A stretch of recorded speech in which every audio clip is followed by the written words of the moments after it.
The following exercises for your core, or your six-pack muscles, or rectus abdominis.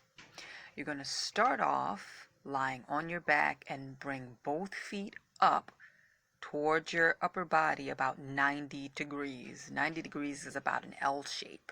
Okay, once you do that, you're going to place your hands beside your head and you're going to perform a light crunch by lifting your head and your shoulders just a little off of the mat with a deep exhale. Make sure you keep your belly button pulled in throughout. Very important.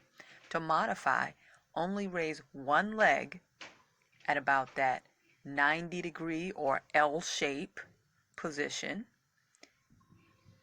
Hands in the same place on the sides of your head, and you're still going to raise your shoulder up just a little bit.